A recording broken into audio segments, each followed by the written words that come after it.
سلامونه، وخت مو بخیر. د رڼا ټلویزیون څخه د کاروان خپرونه او زمینه اکبري ستاسو په درانه خدمت کې یم.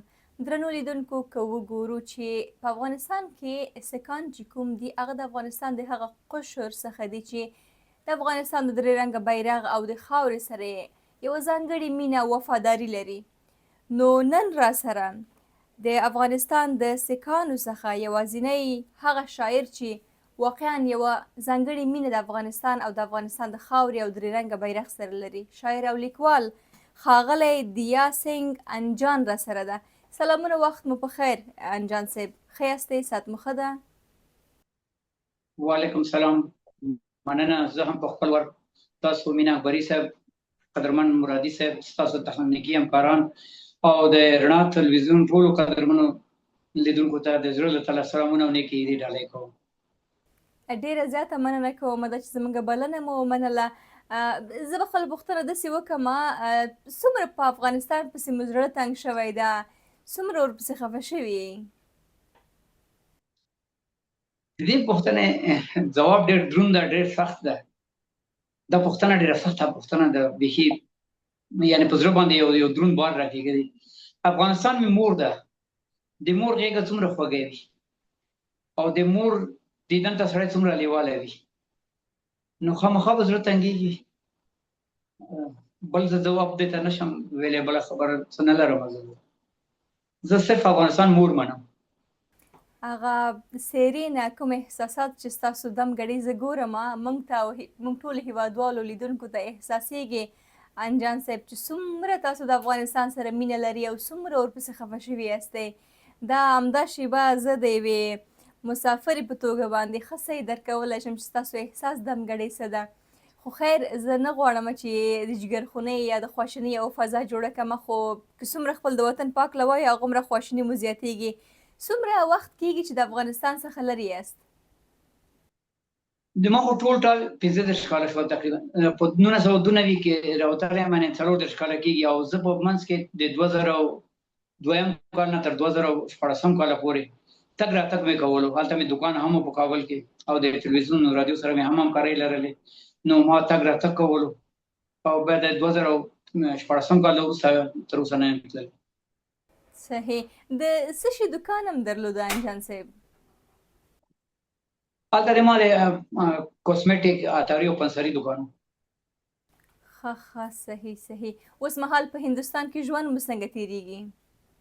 شکر ده، ښه ده، بد نه ده ژوند، خو مسافرۍ ژوند ده. نو تاسو خپله پوهېږئ چې مسافرۍ ژوند څنګه وي. بالکل، دا منم. په پیل کې زه به داسې یو څه نه پوهېږم، اوس مهال تاسو به چمتو یاستئ که نه؟ که یو شعر ما ستاسو فیسبوک پاڼه چک کړله، ستاسو خواله رسنۍ چې کوم دي، نو تاسو ډېر د درد څخه ډک شعرونه لیکئ، هغه هم د افغانستان په وصف کې. نو که یو شعر دم ګړۍ و دوستانو ته، ټولو لیدونکو ته ډالۍ کړئ، ما ته یې ډالۍ کړئ انجان صاحب، نو موږ ته به ویاړ راوبښئ. سترګو ولې نه. مننه. د زړګي غواړمه دوا ترې تپوس وکړئ. د زړګي غواړمه دوا ترې تپوس وکړئ. نوره مې څه کړې ګناه ترې تپوس وکړئ. دا وطن زمونږ مور ده په خوله وایي، دا وطن زمونږ مور ده په خوله وایي، لوټې لوټې کړلو چا ترې تپوس وکړئ. شونډې وچې سترګې سرې د دغو خلکو، شونډې وچې سترګې سرې د دغو خلکو، چارې بلې ترې خندا په بخښنې سره. شونډې وچې سترګې سرې د دغو خلکو، چارې بلې د خندا ترې تپوس وکړئ. چې په رب المسلمین باوري شوی، بل ته خیره ځان ته دعا ترې تپوس وکړئ. دا باید مې زده کړې کړی ده چې دا ډېر تنګ نظري مونږ ته وایي چې تاسې کافران یې، خو څه ووایم هغه الفاظ زه نشم استعمالولی. نو رب العالمین خو ټولو ده چې پر رب المسلمین باوري شوی، بل ته خیره ځان ته دعا ترې تپوس وکړئ.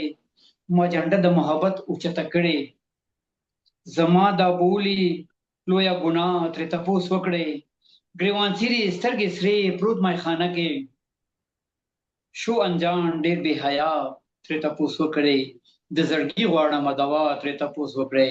نوره مې څه کړې ګناه ترې تپوس وکړئ. ډېر ښکلی، سوي د درد څخه یو ډک شعر ده. نو که د دې شعر په هکله موږ ته لږ معلومات راکړئ انجان صاحب. مننه. دا شعر ډېر وختونو کې چې فیسبوک ته پورته کوم شعر یا کوم دعا چاته کوم مړي ته خصوصا دعا کوم نو بعضې ټول نه کرکجن سرونه شته دي هغوی بیا ما ته لیکي ته خو کافر یې ته ولې دعا کوې ته ولې خدای یادوې. نو ما د دې لپاره دغه خصوصا دغه بیت چې ذکر کړی چې شونډې وچې سترګې سرې د دغو خلکو چارې بلې د خندا ترې تپوس وکړئ چې پر رب المسلمین باوري شوی بل ته خیرات ځان ته دعا ترې تپوس وکړئ. ډېر ځله تاسو هم لیدلي په فیسبوک کې چې پلانکی ډېر ښه مسلمان و خدای دې وبخښي ما یو مسلمان ته لیکلي و چې الله دې جنتونه ورکړي نو ما ته یو بل سړي ولیکل ته خو کافر یې نو ته ولې دا دعا کوې نو دا باید مو په هغه دغه غزل مې په هغه مورد لیکلی و. خو انجان صاحب یو څه ووایم دا که د افغانستان د خلکو څخه چا کړي وي دا ټول په دې فکر باندې نه دي دا یو زه فکر نه کوم که 1% هم وي ډېر کم فیصدي دي خو بس هغوی د کله ناپوهي وي کله غلیق لوست معلومات نو ممکن داسې یو څه وي تاسو خپل زړه مه دردوئ.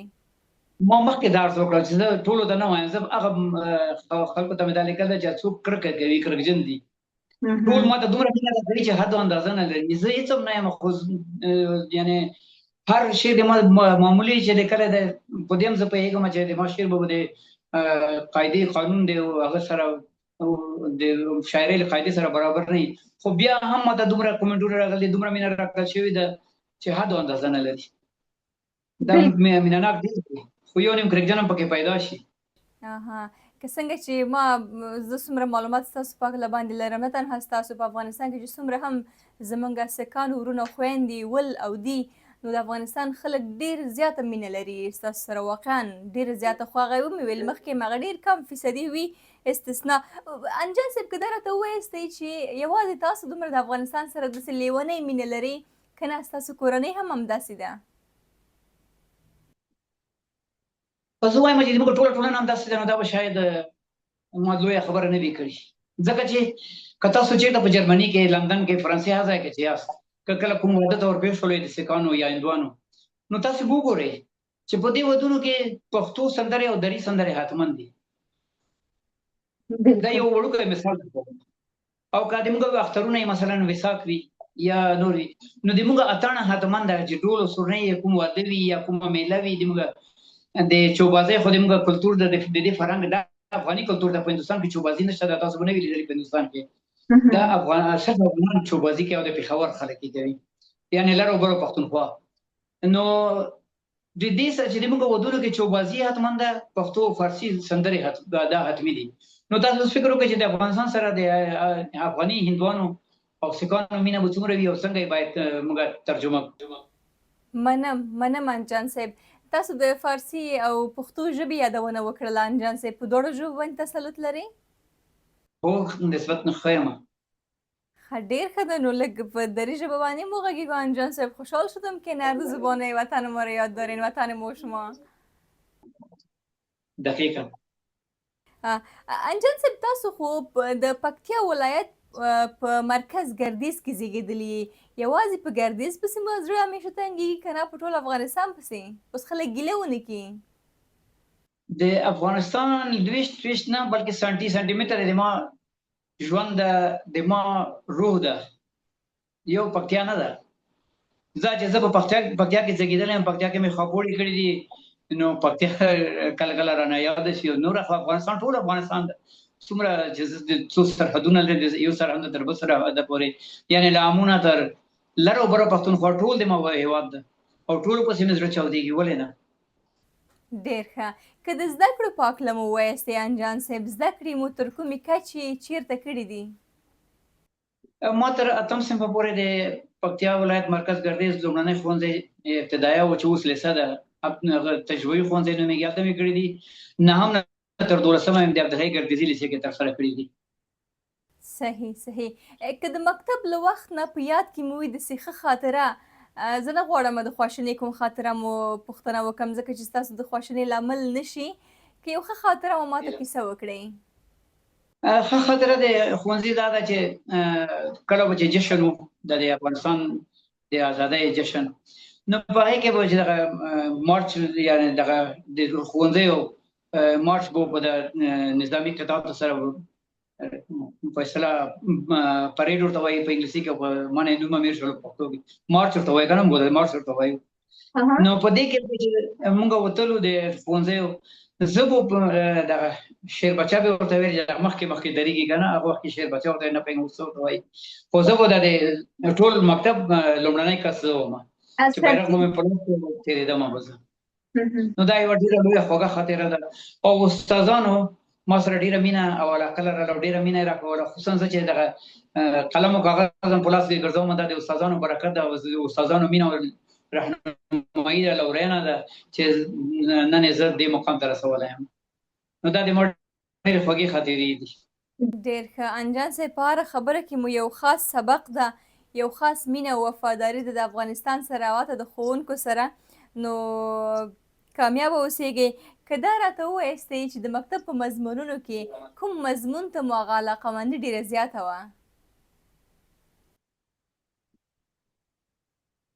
مضمونونه مې ټول خوښ خو پښتو سره مې زیاته علاقه وه پښتو مې ډېره لوستله اگر چې ما ساینس هم لوستی دی ساینس او نور مضامین مې هم ټول لوستي دي او زه د 10م ټولګي کې کله چې هغه وشول د څانګې ساینس او اجتماعیاتو ما ساینس غوره کړی و په ساینس څانګه نه 12م نفر شوی یم ټول سره مې علاقه وه خاصا پښتو سره صحیح ادبیاتو سره البته ډېر ښه د ریاضي سره څنګه وی ریاضي خو هغه مضمون ده چې ډېری فیصدي شاګردان هغه څه وي سر ترې ټکوي چې نه ریاضي ډېر ستونزمن ده تاسو څنګه وی خو د ښوونځي کې خامخا یو نیم مضمون سخت وي مضمونونه ټول اسان وي خو سیسټم یې چاته راشي زده یې کړي نو ریاضي هم ریاضي سره داسې چندانې علاقه مې نه لرله خو ښه وه ټول مضمونونه مې ټول لوستل ولې چې د نمرو لپاره به هم کوشش کولو زه یو څو کاله تقریبا شپږ بخښنې سره 4-5 کاله زه اول نمره پاتې شوی یم چې د دویم صنف نه نیولې تر شپږمه پورې اومه پورې وم دوم نه اومه پورې وم فکر کوم 5 کاله زه اول نمره پاتې شوی یم نو ما به د ټولو مضمونونو کې هڅه کوله چې زه باید ښې نمرې ترلاسه کړم ډېر ښه د ټولګیوالو هغه رویه ستاسو سره څنګه وه هغه لومړی صنف اول دویم دریم نه وروسته چې کله تاسو لوی وئ مثلا 10م صنف شو 11م 12م د ټولګیوالو خوږې خاطرې هم را سره دي او ترخې خاطرې هم را سره دي لومړی خو چې زه ښوونځي ته لاړم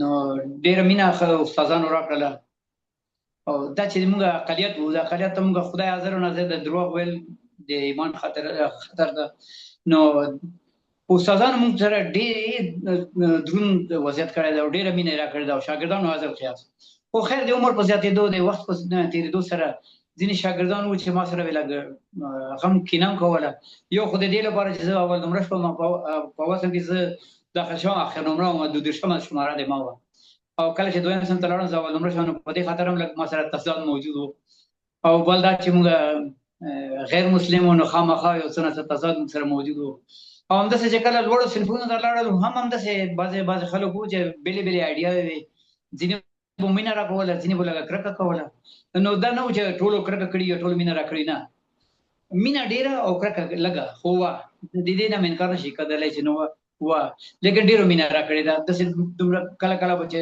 یو نیم ما سره بد اخلاق وکړه نو 2-3-4 نور راپورته شول هغه سره یې جنګ کول چې ولې داسې کوې دا یوه ډېره خوږه خاطره ده د ما د مکاتبو ډېر ښه که راشو تېر نظام ته که وګورو د سیکانو ورونو خویندو څخه وکیلان هم درلودل مو نو که تعلیمي نصاب ته راشو د سیکانو ورونو خویندو لپاره داسې ځانګړي کوم خاص هغه سوي سهولتونه ول که نه ځکه چې تاسو چې څومره ښوونځی لوستلی تاسو ته به ډېر ښه معلومات وي که نه په عام ډول باندې کوم سهولتونه چې د نورو ټولګیوالو ته د نورو زده کړیالانو ته ول تاسو ته هم ول بالکل وو څه چې سهولتونه نور ته ورکړل شوي موږ ته هم راکړل شوي دي په دې کې څه فرق نه و او حتی موږ ته یو امتیاز هم قایل و دا امتیاز و چې د قرآن شریف وخت به چې ساعت به چې شول یا د دنیا نه موږ به د سیم نه کله کله بهر ووتو سیم نه به چې بهر ووتلو بیا به د موږ نمرې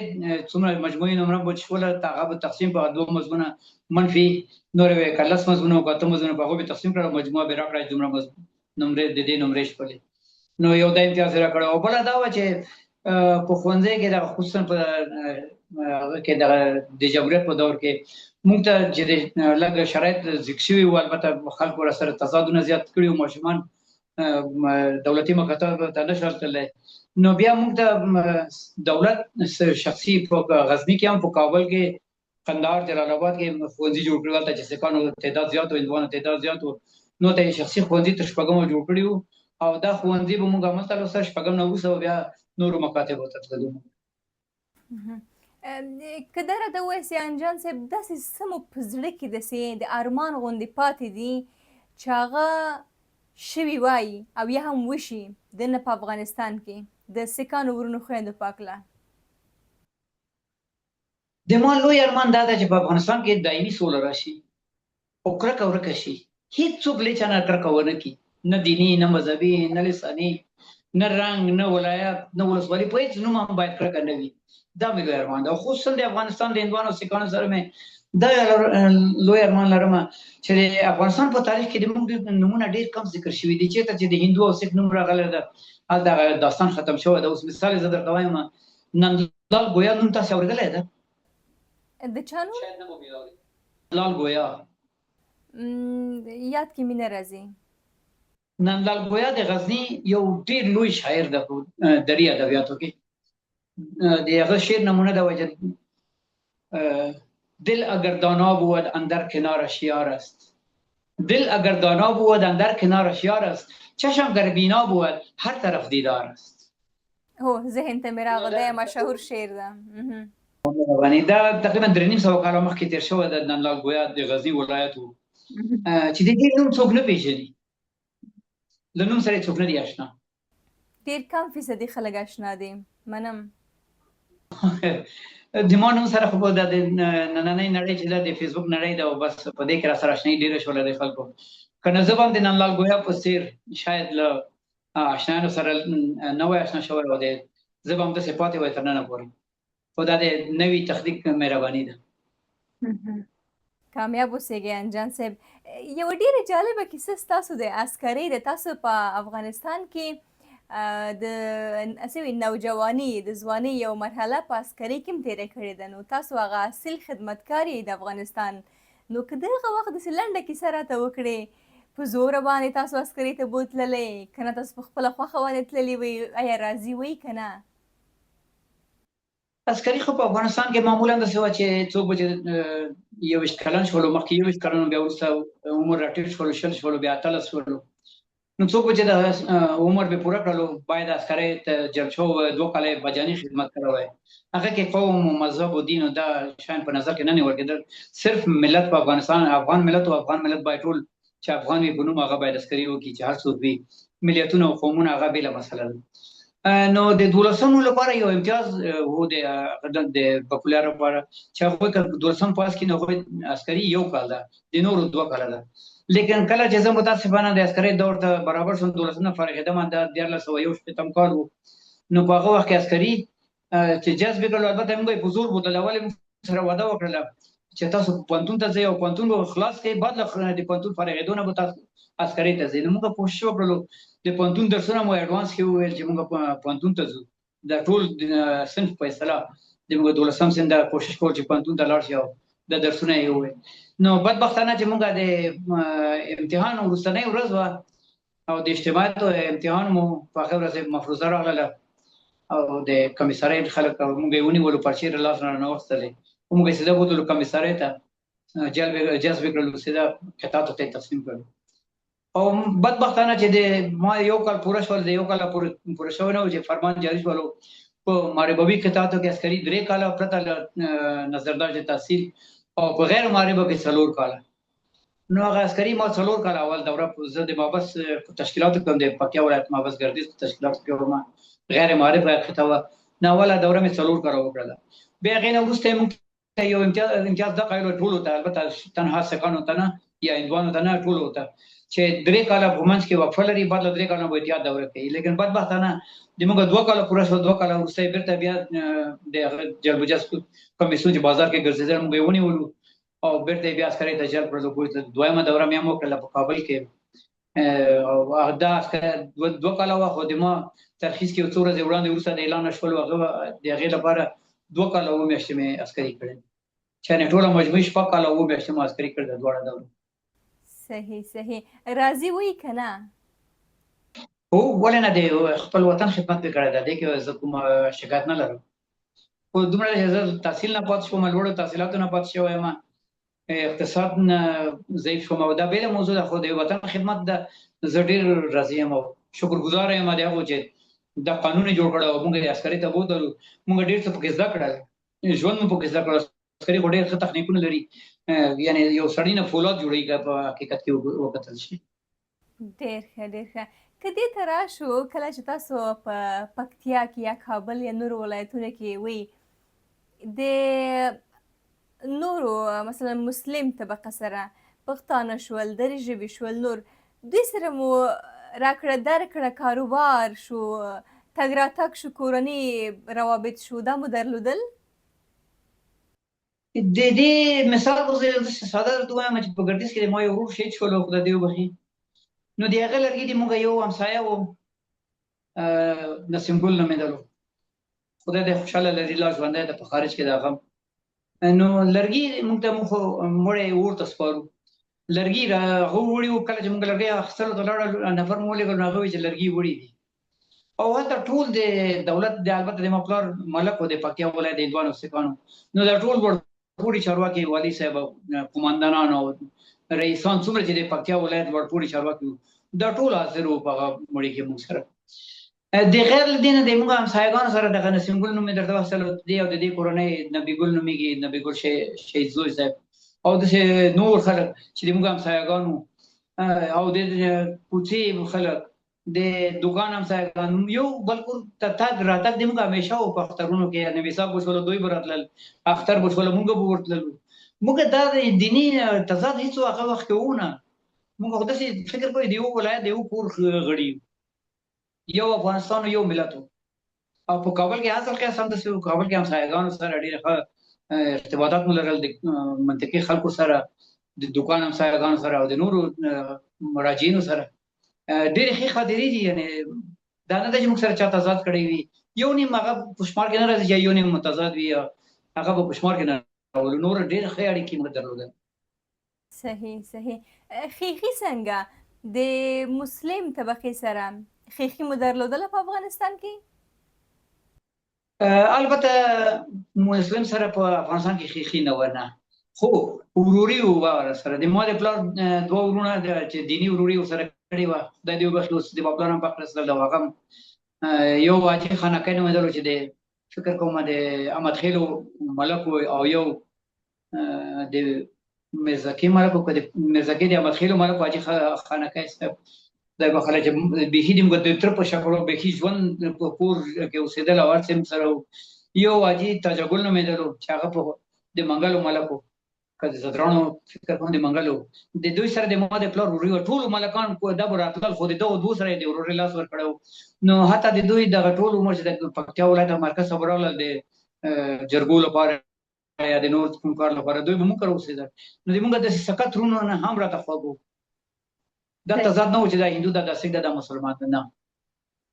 ډېر ښه که خپل د مراسمو پاک لباندې ووایاستئ انجان صاحب مثلا د اختر مراسم شو یا د نوي کال شو یا داسې نور مهم مراسم چې کوم شول دا مو چې کله ترسره کول څه ستونزې خو به نه درته پېښېدلې که خپل د مراسمو پاک لباندې ووایاستئ دننه په افغانستان کې چې کوم وی د اخترونو په مورد پوښتنه وکړله د موږ اخترونه چې دي ویساک او د بابا ناصر مولود شریف چې ویساک د اپریل په میاشت کې راځي او مولود شریف چې دا د نومبر په میاشت کې وي نو په دې اخترونو کې موږ سره مسلمان وروڼو شراکت کولو په دې اخترونو کې د دې لویه میله په جلال آباد سلطانپور کې جوړه ده د جلال آباد ولایت سلطانپور ولسوالۍ کې چېرته چشمه ده یوه چینه ده چشمه صاحب په نوم یادېږي هلته به لویه میله جوړېدله او د نړۍ له ګوټ نه به سیکان هندوان راتلل او د دې په څنګ مسلمانان وروڼه او خویندې به هم راتلل په دې مراسمو کې به موږ سره شرکت کولو او دا د نورو ولایتو کې چې چېرته هندوان او سیکان اوسېدل لکه پکتیا خوست کندهار هلمند غزني او همداسې شمالي ولایتونه لکه چارکار او کوهستان او کندوز چیرته چې دوه سکان اوسېدل کابل دا ټولو کې به دغه اخترونه لمانځل کېده او په دې اخترونو کې موږ سره مسلمانانو خویندو وروڼو هم شرکت کولو. همدارقه موږ هم د مسلمانانو وروڼو په خویندو په اختر یا نورو مراسمو کې موږ هم همداسې ګډون کولو. د دوی اخترونو د مبارکۍ لپاره به ورتللو، که مثلا د عاشورا ورځ وه د تسلیت لپاره به ورتللو. دا خبرې په موږ کې نه وي چې د هندو ده د مسلمان ده، سیکو هندو مسلمان دا خبرې موجود نه وه. د یو بل مراسمو مو شریکه لمانځل. په موړو کې به هم سره شریک وو، په ودو کې هم شریک وو، په هر ټولو ښادۍ او غم ټولو کې شریک وو. ډېر ښه. انجان صاحب د خپرونې په دې وروستیو شیبو کې که ستاسو یو بل شعر موږ واورو څنګه مو خوښه ده؟ د یو غزل د تاسو ټولو ته ډالۍ دي. مینې کې هیڅکله کمرنګو ته ځای نه ورکوم، مینې کې هیڅکله کمرنګو ته ځای نه ورکوم، ترڅنګ خپل مې فکر رنګو ته ځای نه ورکوم. هسې دروغ دی باور مه کوه د چا په کیسو، هسې دروغ دی باور مه کوه د چا په کیسو، څوک وایي زړه کې غنم رنګه ته ځای نه ورکوم. هسې دروغ دی باور مه کوه د چا په کیسو، څوک وایي زړه کې غنم رنګو ته ځای نه ورکوم.